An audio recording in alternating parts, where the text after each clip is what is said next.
Jungle. Audio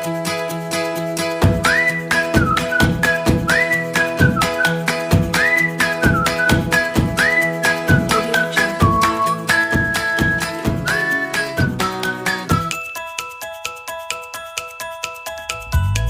hello, welcome to all of you. मुख्य learning channel में एक बार फिर आपका हार्दिक स्वागत है। आज के इस सेशन में हम डिस्कस करेंगे पार्टनरशिप मींस साझेदारी। Partnership is the relation between persons who have agreement to share the profit of a business carried on by all or any one of them acting for all. Section 4 of Indian partnership act 1932। Section 4 Indian partnership act 1932 के अनुसार partnership उन व्यक्तियों के आपसी संबंध हैं जिनके द्वारा उन सब की ओर से किसी एक साझेदार द्वारा संचालित बिजनेस के लाभ को आपस में बांटने पर सहमत होते हैं। अब हमें यह समझना है ये पार्टनरशिप क्या है। जब दो या दो से अधिक व्यक्ति कोई लॉफुल बिजनेस एक्टिविटी करते हैं तो वो पार्टनरशिप कहलाती है। पार्टनरशिप के अंदर बिजनेस का करना बहुत जरूरी है और वो भी लीगल। लेकिन यदि दो या दो से अधिक व्यक्ति मिलकर स्मगलिंग, गैम्बलिंग या रॉबरी जैसी काम करते हैं तो वो पार्टनरशिप की कैटेगरी में नहीं आता है। क्योंकि वो इलीगल है। तो अब हम देखते हैं कि नीड और reason of formation of partnership means कि पार्टनरशिप फर्म को बनाने की जरूरत क्या है या उसके कारण क्या है। सबसे पहले है to obtain more capital means ज्यादा पूंजी प्राप्त करना। अब यदि कोई इंडिविजुअल बिजनेस करता है तो उसकी कैपिटल लगाने की लिमिटेशन है, चाहे वो अपनी पर्सनल सेविंग से करे या बैंक वगैरह से बोरो करे तो उसकी एक लिमिटेशन है। यदि वो किसी ज्वाइंटली किसी के साथ बिजनेस करता है तो बट नेचुरल है वो कैपिटल जो है वो इंक्रीज हो जाएगी। फॉर एग्जांपल मान लो 4 जनों ने मिलकर कोई बिजनेस स्टार्ट किया, सबने 10-10 लाख लगाए तो 40 लाख हो गए। और यदि वो इंडिविजुअल करता तो 10 लाख। तो इस तरह से पार्टनरशिप का सबसे बड़ा रीजन है कि टू इंक्रीज द कैपिटल, पूंजी को बढ़ाना। नेक्स्ट है टू रेड्यूस रिस्क। अब इसके अंदर क्या है कि रिस्क, भाई बिजनेस है उसमें रिस्क तो रहता ही है। तो जब वो ज्वाइंटली करेंगे तो वो रिस्क ऑटोमेटिकली कम हो जाएगा। अब इंडिविजुअल यदि करेगा तो उसका रिस्क ज्यादा है और वो नहीं तो वो जो रिस्क है वो शेयर हो जाएगा जितने वो पार्टनर है। नेक्स्ट है हमारा to fill up the gap of owners on qualification. अब बाई दिए कोई बिजनेसमैन है उसके पास पैसा तो है लेकिन जो एक क्वालिफिकेशन है चाहे वो एकेडमिकली या टेक्निकली वो नहीं है तो जिसकी वजह से वो बिजनेस नहीं उतना डेवलप हो रहा। तो यदि वो ज्वाइंट बिजनेस करते हैं यानी कि पार्टनरशिप के अंदर करते हैं तो हो सकता है उससे कहीं ज्यादा क्वालिफिकेशन वाले उसके अंदर ज्वाइन कर लें और वो जो ओनर की वो जो लैक ऑफ मतलब इनसफिशिएंट क्वालिफिकेशन थी वो सब सारी कवर अप हो जाएगी। और यदि क्वालिफाइड आदमी किसी बिजनेस को करेंगे तो बट नेचुरल है कि वो बिजनेस डेफिनेटली ग्रो करेगा। Next for more profit.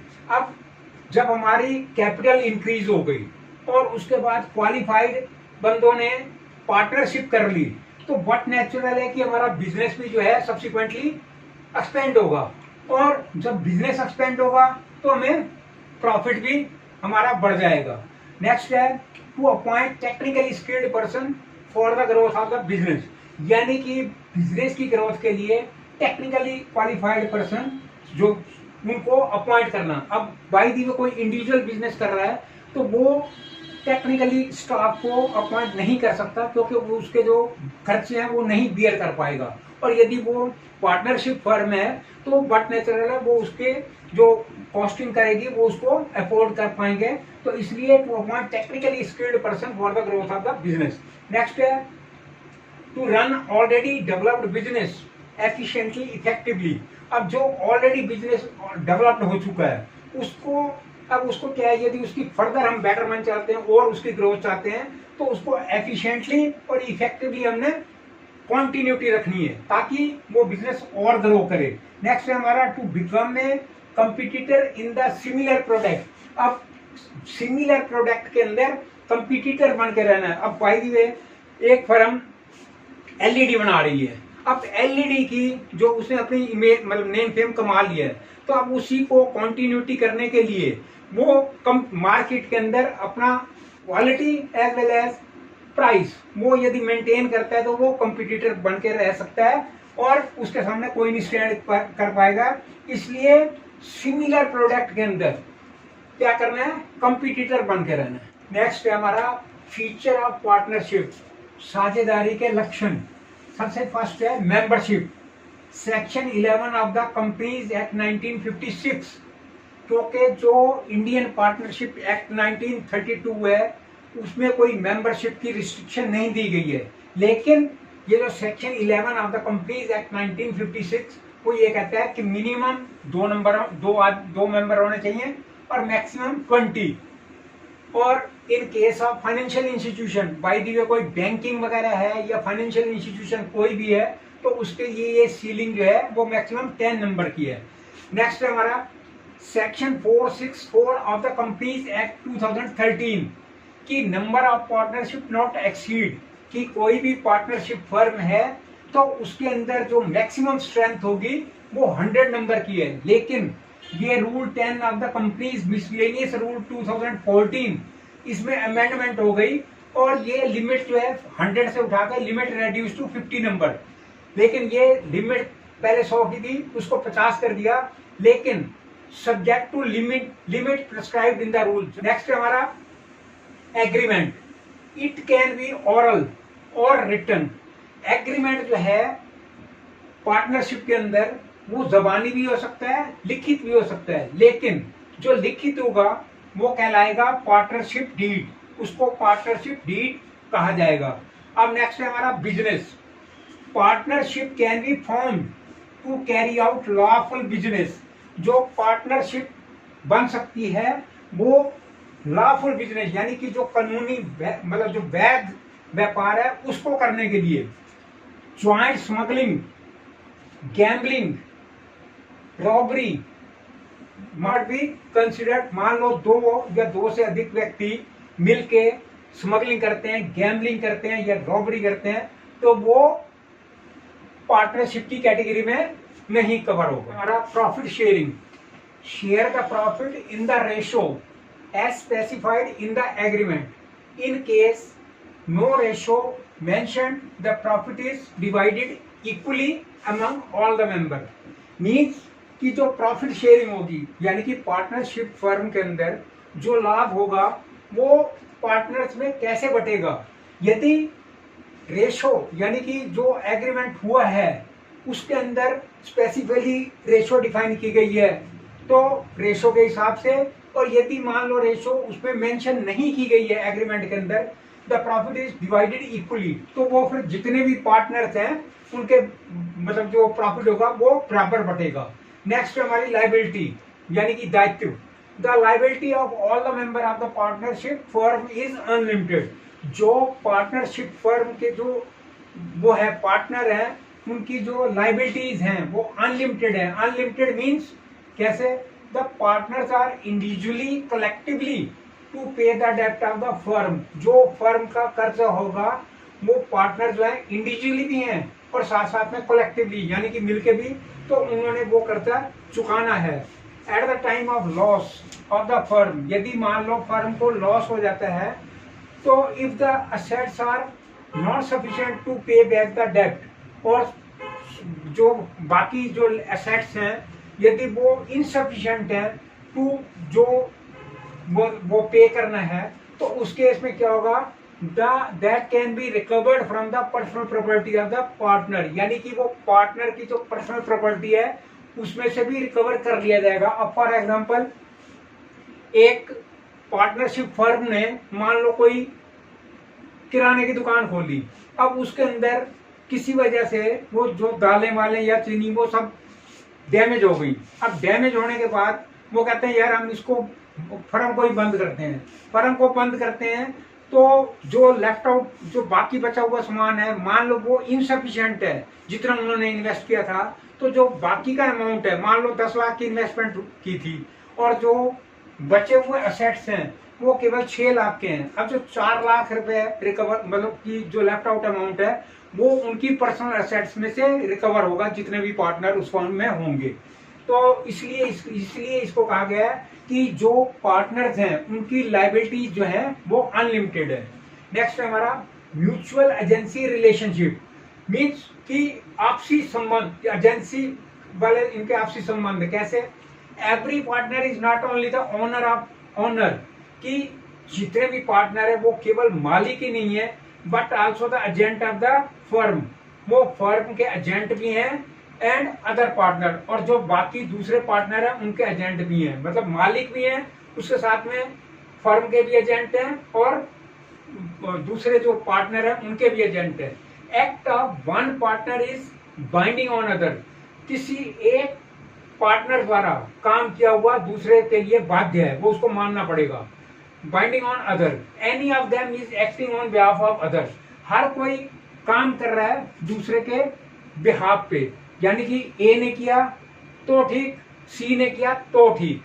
अब entitled to take part in the management, और उसकी इंटाइटलमेंट होगी मैनेजमेंट में पार्टिसिपेट करने की, and enter into contract with outsider, और आउटसाइडर के साथ वो कोई भी कॉन्ट्रैक्ट कर सकता है। अब मान लो जैसे कोई सप्लाई लेनी है उन्होंने, वो आउटसाइड एजेंसी है, तो एक ही पार्टनर, कोई सा भी पार्टनर उस एजेंसी के साथ कॉन्ट्रैक्ट कर सकता है, सबकी कंसेंट नहीं चाहिए। नेक्स्ट है हमारा not transferability of share, means जो किसी पार्टनर का जो शेयर है उसका हिस्सा ट्रांसफर नहीं किया जा सकता। No person can transfer his her share to any other person, जो भी पार्टनर है वो अपना शेयर जो है वो दूसरे के नाम पे दूसरे के ट्रांसफर नहीं कर सकता। कब कर सकता है? ओनली कैन डू सो, कर सकता है with the consent of other partner, दूसरे पार्टनर की कंसेंट से। फॉर एग्जांपल, एक फादर किसी फर्म के अंदर पार्टनरशिप है, अब वो चाह रहा है कि मैं अपने बेटे के नाम पे करूं, तो उसको पहले जो बाकी पार्टनर है उनको कंसल्ट करना पड़ेगा, तब जाके वो उसके अपने बेटे के नाम पे वो ट्रांसफर कर सकता है। In case want to leave the firm, यदि वो फर्म को छोड़ना चाहता है, कैन डू सो, वो तभी कर सकता है giving a notice of retirement, उसको रिटायरमेंट का नोटिस देना पड़ेगा, तब वो उस फर्म को छोड़ सकता है। नेक्स्ट है रजिस्ट्रेशन, यानी कि जो पार्टनरशिप फर्म बनी है उसकी रजिस्ट्रेशन की यहाँ पे बात हो रही है। Not compulsory to get partnership registered, कोई कंपल्शन नहीं है कि इसका जो पार्टनरशिप डीड है उसको रजिस्ट्रेशन करवाना, but the partner prefer it, लेकिन जो पार्टनर होते हैं वो इस चीज को प्रेफर करते हैं। There are certain advantages of registration, क्योंकि रजिस्ट्रेशन के कई फायदे हैं। नेक्स्ट है हमारा management, all the partners are allowed to manage the firm, जितने भी पार्टनर्स हैं फर्म में वो सारे उनको अलाउड है, वो फर्म को मैनेज करेंगे। Specify the work area of each partner in the deed, deed के अंदर हर एक पार्टनर का एरिया स्पेसिफाई किया जाएगा, कोई मार्केटिंग कौन करेगा, परचेजिंग कौन करेगा, जो प्रोडक्ट बन जाएगा उसका सेल आपका, मतलब हर एक जो एरिया होगा हर एक मेंबर का, उसको वहां पे पार्टनर का वो स्पेसिफाई किया जाएगा। नेक्स्ट है day to day management is carried out by 1 or 2 person, जो डे टू डे की मैनेजमेंट है वो 1 या 2 पार्टनर द्वारा की जाती है।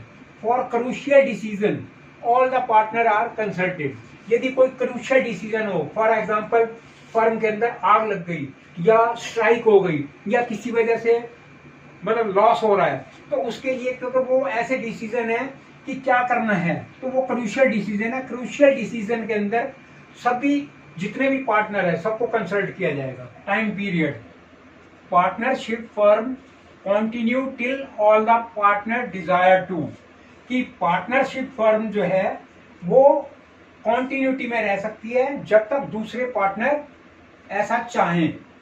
Comes to an end at the retirement और डेथ ऑफ एनी पार्टनर। यदि पार्टनरशिप फर्म के अंदर किसी पार्टनर की डेथ हो जाती है या वो रिटायरमेंट ले लेता है तो भी वो बंद हो सकती है। After the retirement oblique death also the firm can continue. Firm जो है वो रिटायरमेंट या डेथ के बावजूद भी चालू रह सकती है if all the remaining partner agree. यदि दूसरे सारे जो पार्टनर हैं वो इस बात पे सहमत हों।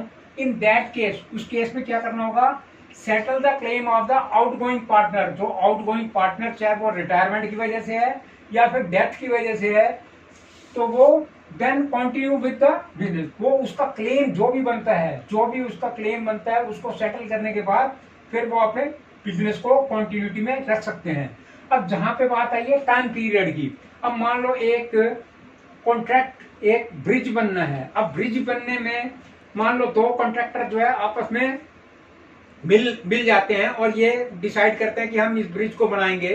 तो अब उनकी जो कॉन्ट्रैक्ट है, मान लो 1 साल के अंदर वो प्रोजेक्ट कंप्लीट होना है, तो उनकी जो टाइम पीरियड है कॉन्ट्रैक्ट का वो सिर्फ 1 साल ही है। और जैसे ही वो काम प्रोजेक्ट खत्म हो जाएगा तो वो उनकी पार्टनरशिप भी खत्म हो जाएगी। नेक्स्ट है हमारा only individual can become partner. केवल इंडिविजुअल ही पार्टनर बन सकता है। In partnership firm only an individual can become a partner. केवल एक इंडिविजुअल ही पार्टनर बन सकता है। नॉर एनी फर्म और एनी पार्टनरशिप ऑर्गेनाइजेशन। कोई भी फर्म या कोई पार्टनरशिप ऑर्गेनाइजेशन है वो इस केस में पार्टनर नहीं बन सकती है। तो आज के इस सेशन में हमने सीखा कि पार्टनरशिप की डेफिनेशन क्या है, पार्टनरशिप, फिर जो इंडियन पार्टनरशिप एक्ट की डेफिनेशन क्या है, पार्टनरशिप बनाने की नीड क्या है, और इसके जो फीचर हैं वो हमने 1 बाय 1 करके डिस्कस करेंगे। तो ये हमारा जो पार्टनरशिप का चैप्टर है ये कंटिन्यूटी में रहेगा। मैं व्यूअर से रिक्वेस्ट करूंगा वो ये वीडियो प्लस आने वाली सारी वीडियो 1 बाय 1 करके शुरू से लेके एंड तक देखते रहें, ताकि ये पार्टनरशिप बहुत ही इंपॉर्टेंट चैप्टर है और इसको हम अच्छी तरह से अंडरस्टैंड कर पाएं।